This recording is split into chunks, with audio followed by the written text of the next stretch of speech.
everyone, let's get started in a very short and sweet episode at the Generative Product Show, where we talk today with Yanis Broustas.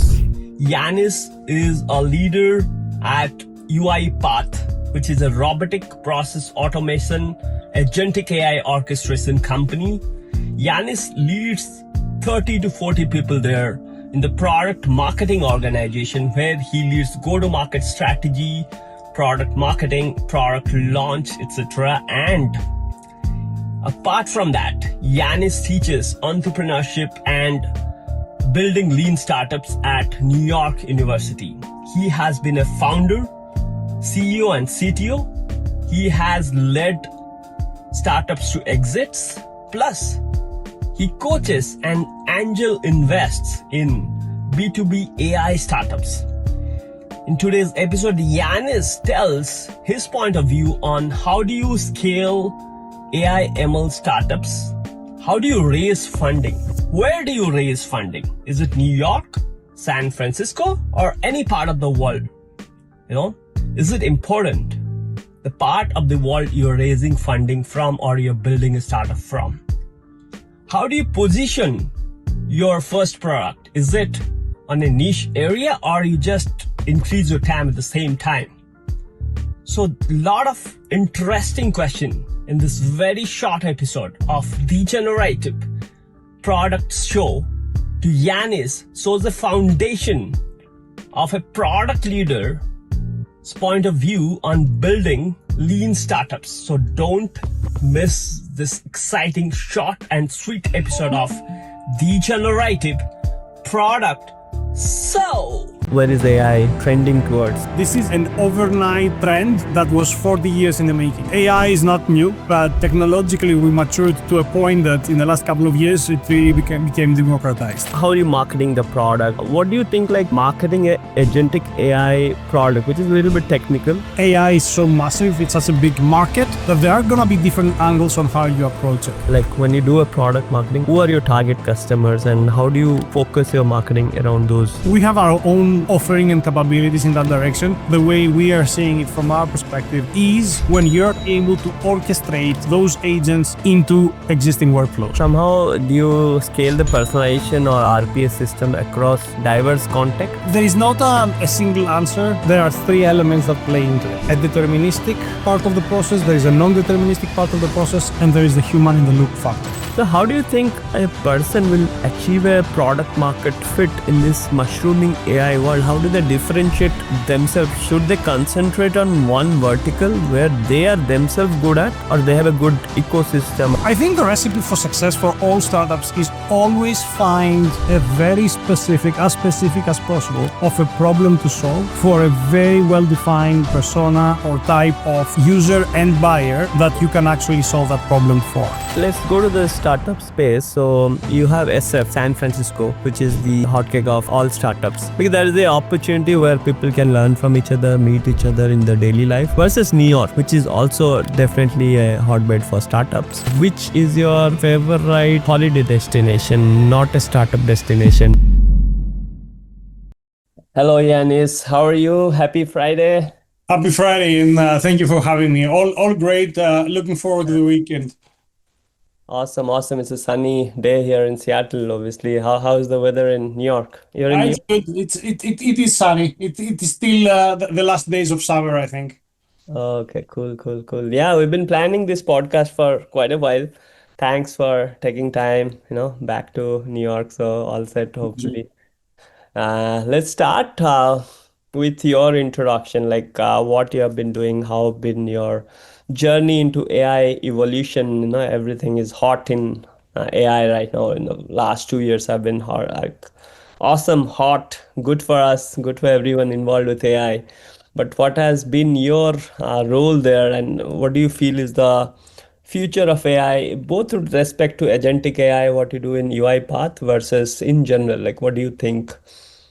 Where is AI trending towards in automating is it going towards AGI, or some people talking about replacing human, like job life, all that? I mean, you can give me your general take. Yeah, like, I mean, it's a very broad question, but I will start by saying that this is an overnight trend that was 40 years in the making. Like AI is not new. It has been around for very, very long time. But technologically, we matured to a point that in the last couple of years, it really became democratized. Personally, I've started. First of all, I'm a bit old, so apologies if I'm not like. I try to stay edgy and trendy, but I'm more on the old side of things. So I first worked on AI in the end of the 90s. When the internet came to be, we were doing research, and it was my first job out of college. And actually, during college, I was in this very high-end, edgy research unit that was trying to understand how algorithmic approach to things can help personalize experiences on the internet and create microservices like online shopping, digital television, and the likes. That was way before anybody could do anything about it. So it was mostly exercise on a map, exercise on a piece of paper. There was no infrastructure. There was no possibility to run any of that math in an actual system. Fast forward to 2012, after almost a decade of a successful career in more traditional industries, I decided that I want to go back to my roots of innovation and AI by starting my own company. So I started a startup in the AI space, but fun fact, we were not calling it AI because it was not a thing. It was not cool. It was not sexy. The first year or so, we were a big data startup. Eventually, because we're using a lot of machine learning AI algorithms, we start calling ourselves a machine learning startup, until eventually we became an AI startup during the course of the time. And even post that founder CEO experience, I've stuck with AI startups at various stages in basically in the last few years, even before it became as sexy as it is today. For a few years, I was mostly focusing on early stage AI, between conversational AI, chatbots at some point. I was involved with a supply chain AI startup, and so on and so forth, until a few years ago, I decided to join unicorns, which eventually became decacorns. And currently, for the last 5 years, I've been in the product marketing team, now running the product marketing team at UiPath.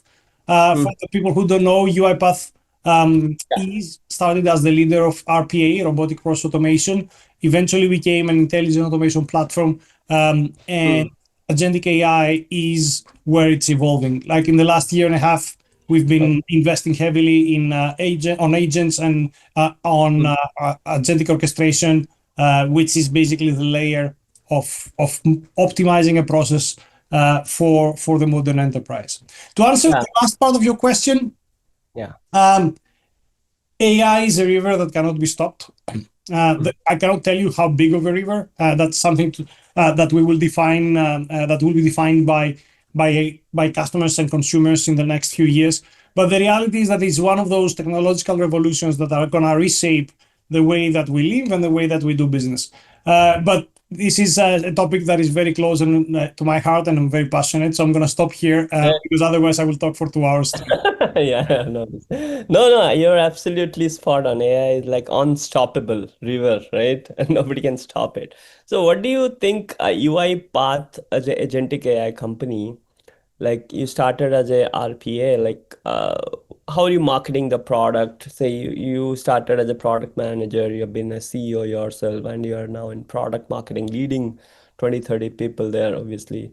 Right? So what do you think like marketing a agentic AI product, which is a little bit technical, is different than say a company like say Databricks, who are more on the infrastructure, they have a whole developer ecosystem. Here also it's you have companies you're marketing, but what is that angle? Like when you do a product marketing, who are your target customers and how do you focus your marketing around those customers? Yeah, as I was implying before, AI is so massive. It's such a big market that there are going to be different angles on how you approach it. Today, there are very, very strong agent builder companies. There are very strong startups that are focusing on a specific agent. We have our own offering and capabilities in that direction. But the true differentiation, the way we are seeing it from our perspective, is when Yeah. you're able to orchestrate those agents into existing workflows or into new workflows. So instead of just saying, I'm going to build an agent for X, we are coming and saying, hey, you have multiple agents. There is a lot of agent to agent communication. There's a lot of agent to other AI type of technologies, or even more traditional technologies, in order to execute on a certain process. And let's not forget, people are always on the lead. At the end of the day, we are not here to ignore people. People are the leaders of the workflow. They are the ones who understand and have the expertise to build the right agents for the right purpose. So from a UiPath perspective, but also from a market perspective, I believe that the next evolution, the next cycle is not going to be only about the separate agents, but it's about orchestrating them into end-to-end workflows in order to achieve certain business outcomes. Definitely, yeah, that's for sure. Like orchestration platform, like business process automation will be the newest. And do you like personalize somehow? Do you scale the personalization or RPA system across diverse contexts? Like, do you have challenges in personalizing this automation behavior of agents? There Kind of, is, in every process, there are three elements that play into it. There is a deterministic part of the process, there is a non-deterministic part of the process, and there is the human in the loop factor. right. So what we are experiencing, what we see from our customer implementations, is that there are specific, or there are special workflows that need all three. There are some that need a combination, and at the end of the day, as long as you know what you're trying to achieve, you're able to pick and choose the ones that matter and fit the most to the objective that you have. So Yeah. there is not a single answer, and I haven't seen yet. Maybe one day, right? I don't want to talk for what's going to happen 5 or 10 years from now, but yet I'm yet to see the silver bullet. I don't think that suddenly an agent is going to be the silver bullet that's going to solve the entire problem. Agents are extremely powerful, extremely they are way more efficient and much faster than anything before. But that doesn't mean that you're just going to deploy agents. You're going to let them out in the wild, and they're going to run the whole business with no oversight or Right. no guidance and guardrails. That's for sure. Yeah. That's definitely for sure. I mean, okay, let's, Eunice, I think we talked a lot about agents right now. I'll go to some of your teaching that you're doing at NIU. That's a really great endeavor. Like you're helping startups or helping lead the new age folks who are coming newly to the startup or AI world, right? What do you do in that teaching in NYU? Like, what do you focus on? How do you help the community, tech community in general? And how can people enroll to your courses, if at all? So Yeah, my teaching is not a job. I'm not a professor. My students call me professor, and I really don't like it. I tell them, no, I'm not a professor. I was not meant to be a professor. yeah, It's my way of giving back to the community. In the same way that people have helped me throughout my entrepreneurial journey, this is my way of helping younger minds, smarter minds into delivering valuable businesses. So all my classes are very hands-on, very practical, and usually they are about everything that is required to build a successful company that you cannot read in the news. Usually, when you go on publications, you will hear about the big successes. You're gonna hear about the people who raised tens of millions of dollars or hundreds of millions of dollars, but very rarely you read about what it takes to get there. All the pain points. How did they arrive to this point? How did they manage to be successful? How did they manage to raise a good funding round? And that's where my class comes into play. You will not believe the number of times that I have very smart students because all my classes are graduate level. So usually these are professionals in their mid to late 20s, if not later, with some experience. Many of them being technical, right? There's a lot of engineering talent that comes through my classes. And more often than not, I will have students who will come and say, hey, we have this amazing code base. I think it's an amazing product. We're going to be billionaires in 6 months. And I'm like, you have no idea what you're talking about. Because the reality is that Yes, it Yeah. has happened in one or two occasions where you just wrote the perfect code and everybody adopted it, and then you became very Yeah. rich very quickly. But in most cases, it's about everything that creates the concept of a successful venture. Who is your Right. customer? What is the persona? What is the pain point that you're trying to solve? Are these pain points big enough? And are they willing to pay in order to resolve these pain points? Why aren't they resolving those pain points with existing solutions? And how are you competitive? What is your business model? How are you going to charge for something? Are you solving a pain point that people are willing to pay? Or are you just solving a pain point that everybody cares, but nobody's willing to pay? So there are all these dynamics that play into building a successful venture, which from experience, from having a lot of war scars, a lot of PTSD from all the entrepreneurial ventures as a founder, as an investor, as an advisor. That's what I'm bringing back and helping younger entrepreneurs into kicking off their journey from 0 to 1. So all my classes are about that, 0 to 1. Awesome. And did you say like you also invest? Like you are an investor yourself? You do angel? Yeah, yeah. I try to be an investor when I find interesting ventures. I've done this either directly as an angel, and I've done this as an LP with smaller VCs. I'm probably not the best investor that ever existed, at least not to date, simply because I do it as a side thing, and I don't do it um, programmatically. I do it based on gut and based on like things that I find interesting. So Oh, yes, I'm an investor, but I wouldn't call myself. Sorry, let me rephrase. I've invested, but I wouldn't call myself an investor. okay. So you have invested in the past, but you're not actively No, investing. no. Even now, even now I invest. But the thing is that I don't consider myself an investor. Okay. I'm making You're too bets on modest. things. Anybody who's investing, I would say invest. Yeah, I'm making bets on things that I find interesting, and I see potential, and things I can actually provide help to. Definitely, definitely. I mean, Yanis, those are great points. So you said about product market fit, and how do you think like startups in agentic AI? There are so many startups, right? Mhm.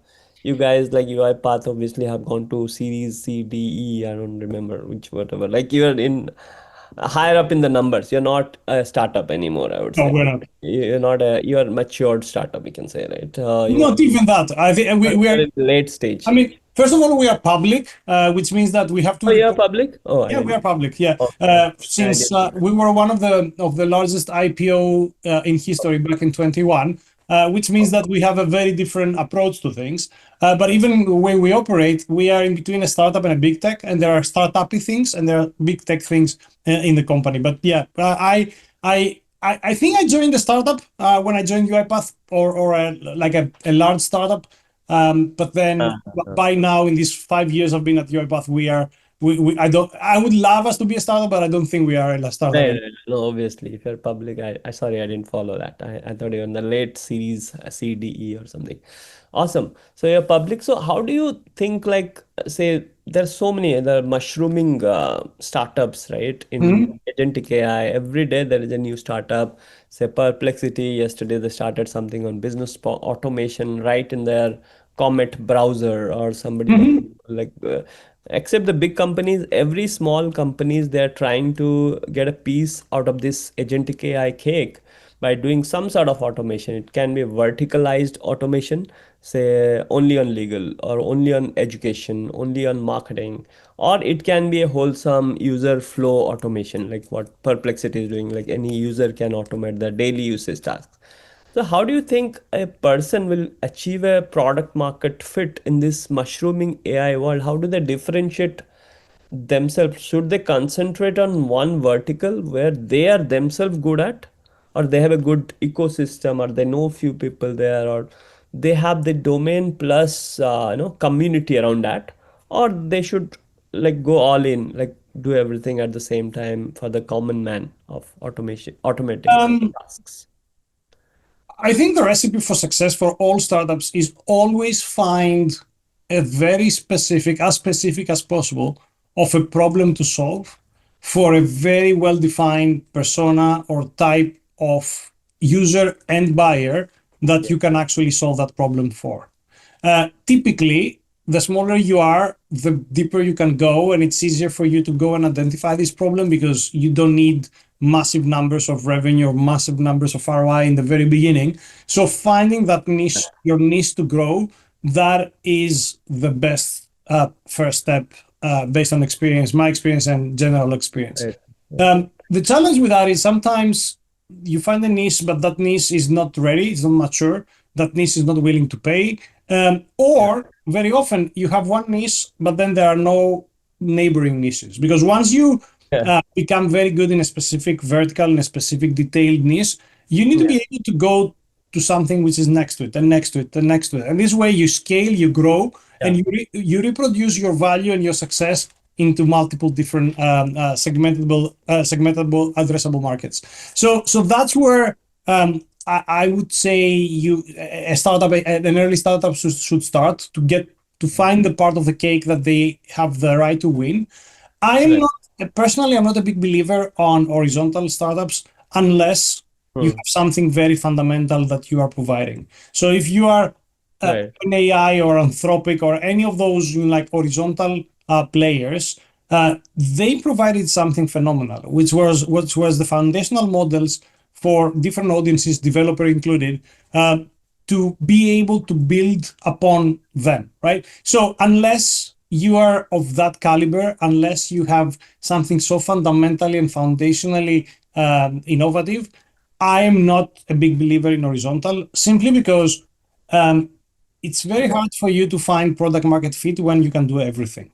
It's much easier when you can do something very well and then expand from that.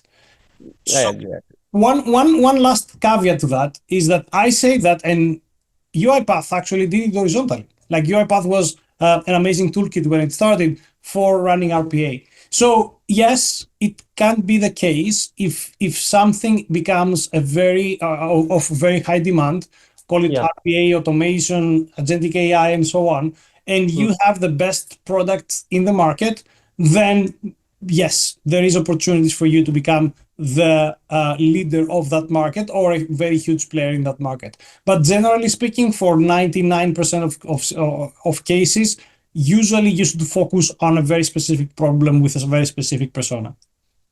No, no, you're absolutely spot on because as you said, horizontal startups need technical innovation a lot. It's like you're innovating something really well, which can be orchestrated towards any vertical, right? But if it's not like domain specific, it's more technical innovation specific. Mhm. And domain specific, you have a community around it. Say you are in product marketing or in marketing. So you have a community around it. You know the players, you know the domain, and you know what to innovate. But if it's a technical, it's a little bit tough. I mean, you have to cater to all industry. I Yep. agree on that. You should have a niche, create a differentiation. Obviously, your time will be less in that, but slowly you expand.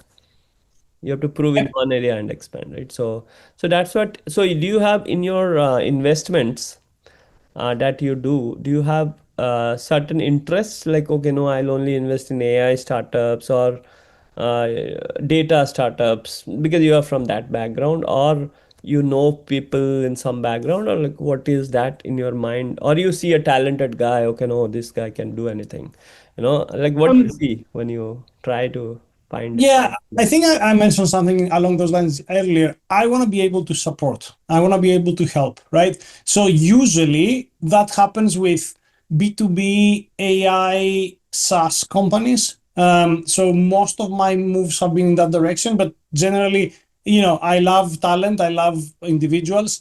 But if I don't understand the industry and I don't understand the business, it's harder for me to assess as a great investment, as a great position. So I would say typically B2B AI SaaS is what I'm looking for.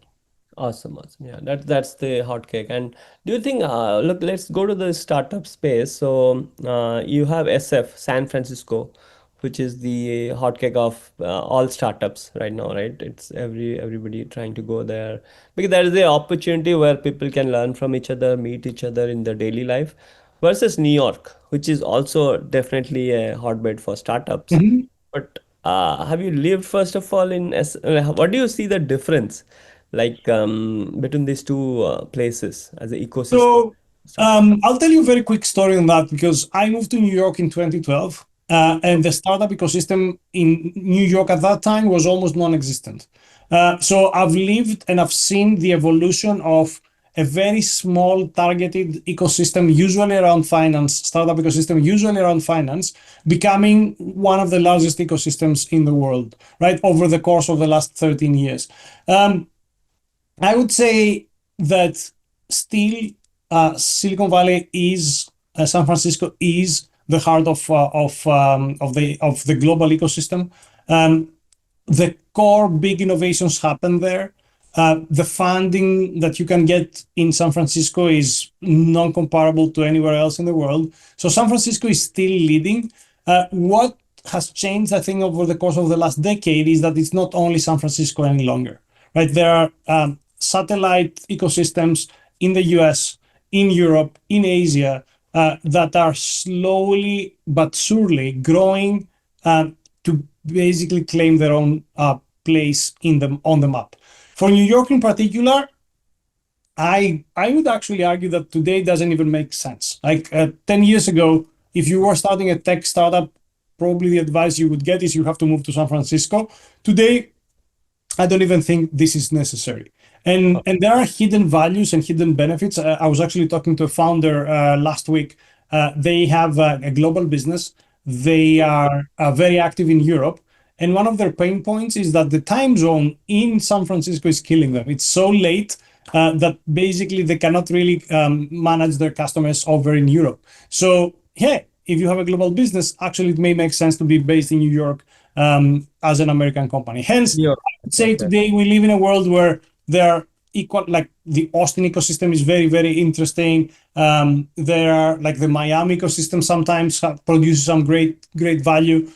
I'm very familiar with the European ecosystems. So I would say today the barriers to entry in the startup world are so low that the location of where you live or where you set your business doesn't matter as it used to. Doesn't matter as you used to be, yeah, unless you need some funding. Because I see like VC funding, right? Say podcasts or like VC related podcasts funding and conferences happen more in SF. Maybe that might be the only thing, or else innovation talent is not obviously cheap in SF. It has to be done in your country or wherever you're comfortable at.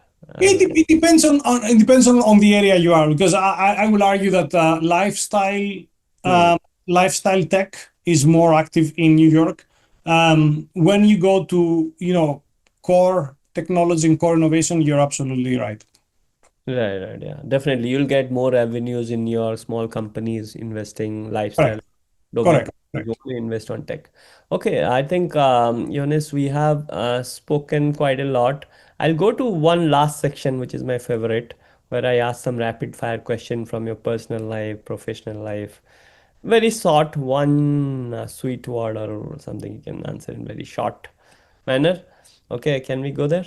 Sure, absolutely.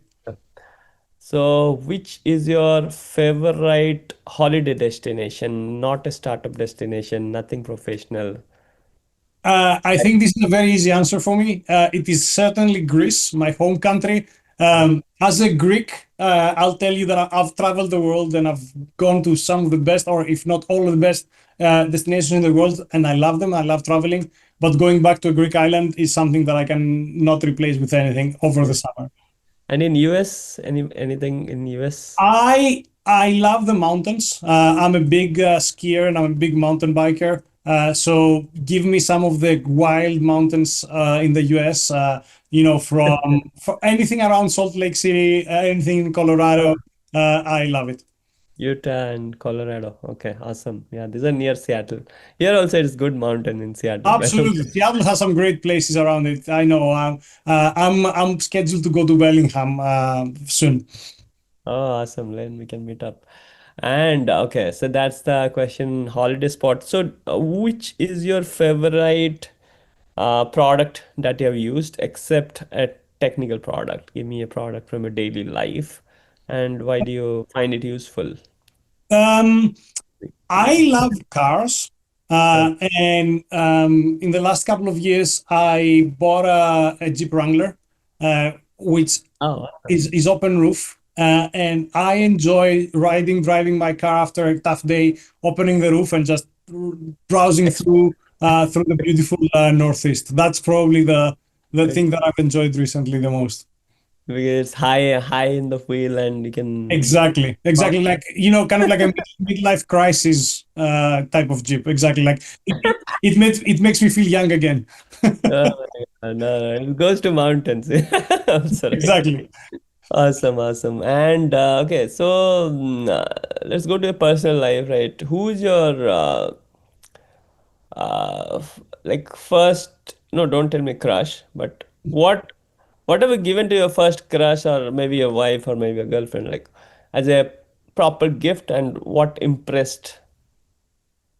What, Um, what was I it? am philosophically, and my wife will not appreciate this answer, but philosophically, I believe in experiences rather than material. That is good. So That's also a gift, yeah. So for me, the best gifts I was able to give to my wife, to my children, and even to my girlfriends before my wife were amazing trips to great destinations. I'm always Okay, a yeah, believer that the best moments are spent with your loved ones in that's a good. traveling, discovering new experiences. So that would be probably my best answer.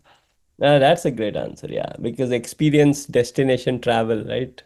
Maybe we should have a travel startup related. Yeah. The problem is that they have awful margins.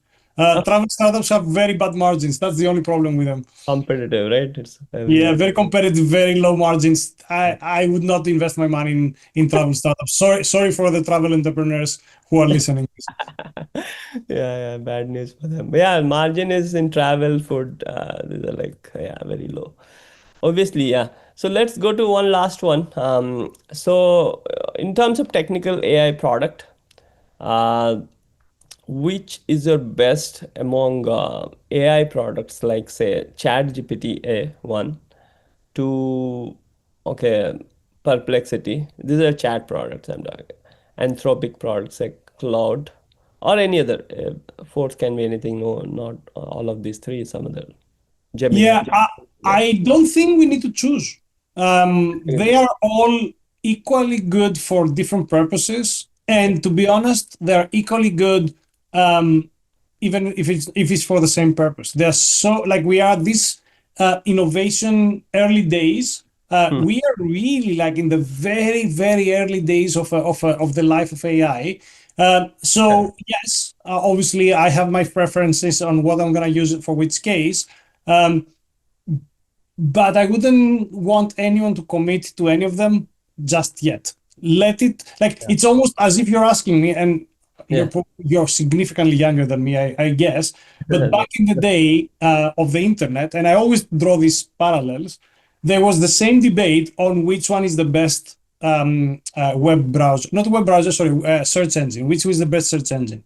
And it was in the beginning, it was Yahoo. Then Alta Vista made Yahoo really like obsolete. And then there was Netscape that came and became an even better one. And one beautiful day, 4 or 5 years later, Google came and made everybody disappear. So uh, Everyone. trying to pick a winner so early in a race is probably like premature. So I will say I love them all. I use them all, sometimes interchangeably, sometimes depending on the purpose. But I would definitely not advise anyone to just hook to something because things are changing so fast. Like, yeah, you see what Right. happens with just the release of a new model. Everything changes in a week. So just be agile, be smart, and be ready to adapt depending on how things evolve. Yeah, only thing they're ahead in the race right now. We create a differentiation. Anybody can be a next Google, kill all of these also. I heard like DeepSeek, somebody with cost advantage, something. Knows? Yeah, Mistral out of France does some great work, right? So who knows yeah. how this is gonna go? I'm only curious, and I'm only very up to speed with what's happening, so I don't miss a bit. Definitely. Yeah, that's a great answer, Eunice. So last, okay, since we're just going last, okay. Few. One more, I missed it out. Who is your favorite entrepreneur? Elon Musk, Mark Zuckerberg, none of them. anyone from your choice, and why? Yeah. I've been asked this question before, and I'm gonna give you the answer that I'm not gonna pick any name that you know, and I'm actually not gonna pick any name, period. My Okay. favorite entrepreneur are the ones that most people don't know of. The people who did discover a problem to solve, they managed to find product market fit, they managed to scale their business, and they either exited at anything between 50 and 500 million dollars, or they took their companies public. And for what it matters, these are thousands of people, thousands, and Yeah. nobody knows, or the biggest, like the public doesn't know about them. So my favorite entrepreneurs are the ones who made it happen and were successful, even if they were not able to build PayPal or Facebook or Tesla. All my respect to Mark and to Elon, but Yeah. I prefer the societal impact of thousands of entrepreneurs rather than the more PR impact of the billionaires or Right. trillionaires that made it so high. Right, right. You need not be super successful in startup. If you are right finding a product market fit, come to Yanis. He'll invest or he'll Absolutely, absolutely. I'm not again. I'm not the rich investor, so I don't think they will come to me for the you can investment support. I simply. But I'm mean, here to support in any way I can. support and mentor. Yeah, definitely, Yanis. I think we'll call you for some mentorship session or anything we do in New York, for a startup community or tech Absolutely, community in general. So we get a more ecosystem, develop it. I mean, everybody need not invest. I mean, try to learn from each other, develop UI path, develop the whole agentic community or AI community in general, right? That should be the absolutely, goal. Yeah. absolutely. Yeah. Absolutely fascinating talking with you on this Friday, busy afternoon for you after you came back to the country, right? Obviously from your break or something outside the country. But definitely excited. We'll keep doing it. We'll call you to some conference where we can have a more deeper networking session with more number of people or some panel guests in future for sure. Excellent. Uh, Thank you so much. Great Friday, Take Yanis. care. Bye bye. You. Bye.